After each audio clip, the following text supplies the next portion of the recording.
How can you take advice from someone who wears a Power Rangers t-shirt, looks like he might still live with his parents and play video games all day? How can you take life advice from someone like that? Well, I'll tell you how.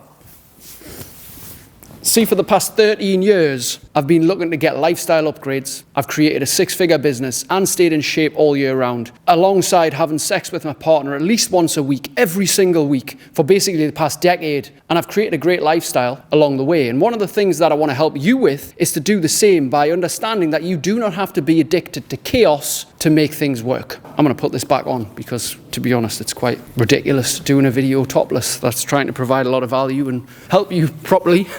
Here we go. So for years and years and years, I used to avoid structure. I used to thrive in chaos. It was always skipping meals, getting to bed late, doing this, that, and the other, having 10 things on the go at once, wearing busy as a badge. I'm busy, busy, busy, busy, busy. Now, don't get me wrong. As an entrepreneur and a businessman, I am a busy person. But I still make time for the things that matter, like my health being my wealth, my movement being my medicine, family time, and making sure that we have that what we call balance in check. Now, most of us men are grafters. If we work, if we run a business or have a high-stress job, we are grafters, right? Unless we're a lazy arse and we just sit on our fucking arse all day and just don't do anything and scrounge off the government or whatever it is. If we're a grafter and we go to work, whether it be in business yourself or employed, then you will know that we thrive on having something to do. The problem with structure sometimes and regular routine is that it kind of feels like we're not getting very far. Sometimes it can get boring or monotonous, but actually sometimes we need to actually get very good at the boring things to be able to progress in life. Let me elaborate on that. Sometimes waking up and going to bed at the same time can seem boring, can seem monotonous, can seem like you're missing out on parties or more Netflix or spending more time with the wife or the partner because when the kids have went to bed, it's the only time you get. But then if that fucks up your energy the next day and you're grouchy and you're groggy and then you end up eating shit and then you end up not going to the gym and then you end up coming home from work at 6 o'clock and watching 4 hours, 5 hours TV or whatever, then that can be a problem. For a long time, I liked the chaos, to always do this, do that, go here, do that, because it was a distraction. See, when you're chaotic and you're doing all the time and you're just non-stop, it creates an illusion of momentum. You feel like you're getting somewhere, but actually, sometimes you're just busy doing the wrong things. Sometimes the slowing down, the calmness, the journaling, the meditation, the cold therapy, the just sitting for a few minutes without the need to scroll or sedate with social media or turn on the TV. That's what we avoid because it gives us a chance to think. We're sometimes left with our own thoughts. We always think about what we're behind on. And you know what? I still actually get that as well. I meditate every single day. I do cold therapy every day. I journal every day. I have that cool time. But even during those times, my mind's racing, right? I've got a very overactive brain. And maybe like me, you get that where you're always switched on. And people say you should learn to switch off. And actually, you shouldn't. Here's the truth. You shouldn't learn to switch off. See, because if you're an entrepreneur, you're success-minded, or you're driven, you're ambitious, and if you like doing things like work or like doing productive, effective things, why should you switch off? Why should you turn that off? Why can't you just switch on to something else? Like journaling, like planning, like reviewing your week, like getting in some cold therapy for 3, 4, 5, 10 minutes, whatever it be. Like going to the gym, switching on to the gym. Don't have time for that, got to do this, got to do that, And I get people have busy lives. But do you want to be busy for the rest of your life, or do you want to be effective and feel like you're actually going somewhere? Because sometimes we're just spinning the wheels. And I guess it's better than staying still. Of course it is. But at the end of the day, most men over the age of 40, late 30s, 40s, 50s, are burnt out, tired, lost drive, lost motivation, or just on this consistent hamster wheel. Just go, go, go. Monotony, right? But when it comes to getting real structure and real routine in your life, again, it can feel a little bit boring going to bed at the same time, not maybe avoiding alcohol on the weekend because you know that it's driving you down the wrong path. But structure and routine on a daily basis is super important. Sleep and wake times, very, very underrated and underutilized for many men's mental health. We don't realize how being tired and erratic bedtimes and too much scrolling and social time and too much technology is ruining our sleep, ruining our energy, and ultimately actually ruining our mental health. Because believe it or not, most of you are not depressed. You are chronically tired. That's the truth. Depression and anxiety are states of mind created mostly by people overthinking tiredness and not putting themselves in the right state of mental health and mental state by what they choose to do, the effective and constructive tasks that make them feel fucking alive. Exercise is the number one thing you can do.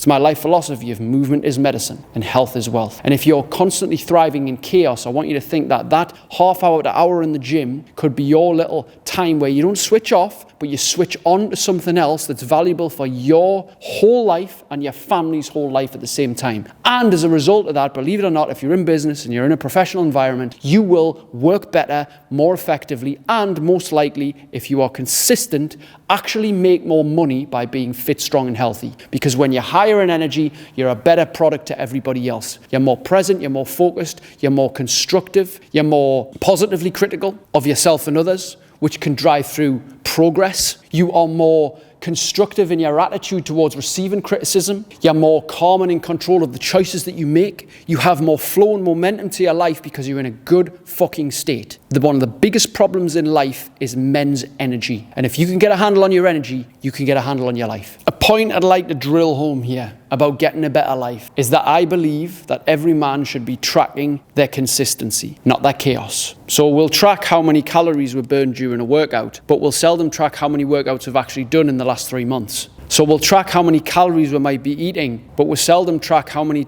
times we've been in 8, 9, 10 out of 10 in our energy. So we'll track our step count during a day, one day, but we'll seldom track our step count over the whole month. See, because one day doesn't create a miracle, but 1 month could create a masterpiece. If you think about it logically, most people can go all in for a day and feel great and they'll do it every now and again. But it's easier to keep up than catch up. And I find most men are playing catch up all the time, starting on Monday, repeating the cycle, trying to get motivated for a while, but ultimately, motivation is not the missing ingredient in your better life. My friend, energy is the missing ingredient in your life. If you've got energy through structure and routine, which maybe is a little bit monotonous or a little bit boring, if you can get great at the boring stuff that fucking works, you're on a magic fucking roller coaster of life. Because if you've got energy, you've got an advantage over everybody else. Because most people are running on caffeine, running on sugar, running on adrenaline until they crash and they burn. They get sick. The only thing that they has to light them up is either a drink on a weekend or a holiday 2 or 3 times a year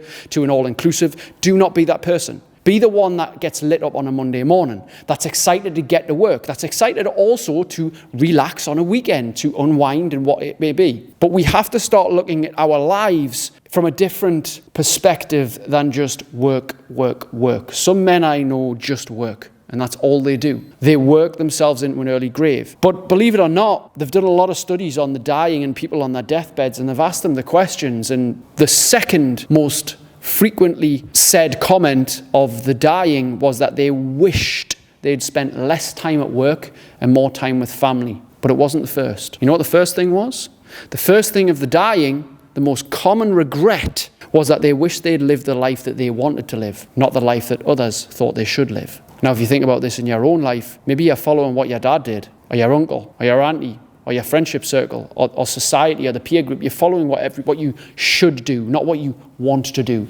And hey, you know what? There's nothing wrong with wants and desires in this life. Want what you want, and go after it. You only get one fucking life, man. You've heard the cliche, it ain't a dress rehearsal, you've got to fucking live it. But people are just going through the motions. They're not actually living life. They're living for the weekend mostly. They're living for the holiday. They're living for retirement. Like if you're in your 40s and you're now waiting to retire, there is something fucking wrong. You've got another 20 odd, 30 odd years to go before you can do it, for most people anyway. But we have to have this thing in life called harmony. Most people say work-life balance. I do like the term and I get it, but most people have no fucking idea what that is. What's balance? Like working from 8 till 5, coming back home, having tea and sitting on the sofa drinking cans? Is that balance? Wait until a weekend till you can go and get smashed with the lads on a Saturday and sniff some coke. Is that balance? Wait until the summer holidays so you can have 2 weeks off all-inclusive in Ibiza. Is that balance?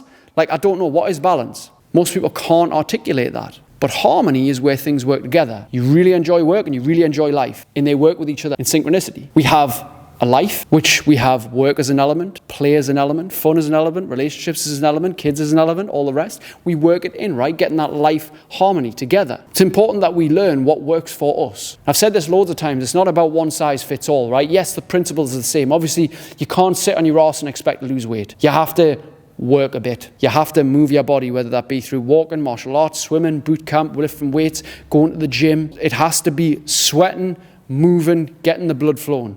burning calories. You can't be continually eating pizza and drinking beer on a night and expect to feel mentally well the next day. Obviously, you have to reduce your intake of toxins and alcohol and all the rest, but you have to increase your activity levels and the habits which make you feel good. Now, I don't know what that is for you, but I've said some examples previously in this video. Cold water, meditation, journaling. Obviously, exercise is number one, getting in a great routine with a great bunch of people who help you. Think about this. In life, you want to win, right? But the truth is, winning isn't always sexy. Winning is actually quite boring. Believe it or not, winning can be quite boring because sometimes you just have to turn up the gym 4 or 5 days a week, drill in the same things with some slight variations, stay consistent with your nutrition, eat the same things at the same times on the same days, get to bed at the same time, wake up at the same time, turn up at the same time to the gym, see the same people, do the same workouts with slight different changes, and then you start to win. But it's not exactly sexy. See, when we see people win on Instagram or TikTok, we see the highlight reel, we see this well put together narrative story of the rocky underdog or whatever, and they strive up and they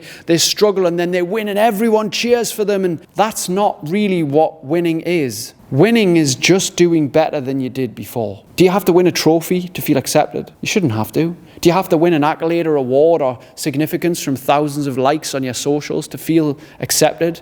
Like, a couple of hundred people watch these videos. If I'm lucky, 1,000 people might see it. But not many people are watching it to right now. If you are watching it to right now, I applaud you. And if you're wanting some extra help with your physical and mental health, then comment the word structure below and I'll send you all the details of the next intake of my 6-week challenge, which might be able to mentally and physically help you. But you have to start thinking about this winning philosophy. Winning is sometimes boring. But does that not mean that it has its place? Because it does. It absolutely does. And we got to be sometimes willing to accept that winning cannot be as exciting as we love it to be. And that's why most men never taste it. Because we are looking for excitement. We thrive on drink and drugs and sniff and high energy football and live music and whatever it may be. We thrive on it. And when things are a little bit monotonous, what's the next thing? We're looking quick. We thrive on chaos rather than become quite addicted to the monotony of just getting ahead. Like, imagine that. It's a different way of looking at things. Be addicted to the monotony of getting ahead. And getting ahead isn't always sexy.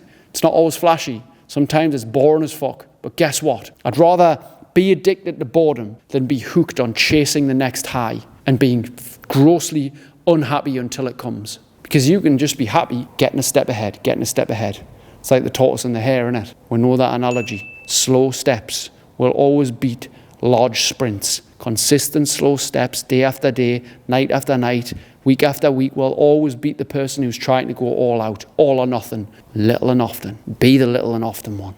Hey, if you've enjoyed this video, don't forget to leave a like, drop a comment, and click the subscribe button and turn notifications on so you are notified of every new video that drops every single week here on the channel. And also, if you would like a free copy of my second book, Supercharged, the modern day guide to creating outstanding levels of energy, motivation, and self-control, then I've got it on audio right now. All you need to do is go to superchargedaudio.com, enter your details, and it's yours to your email inbox for free. Let's go. See you on the next video.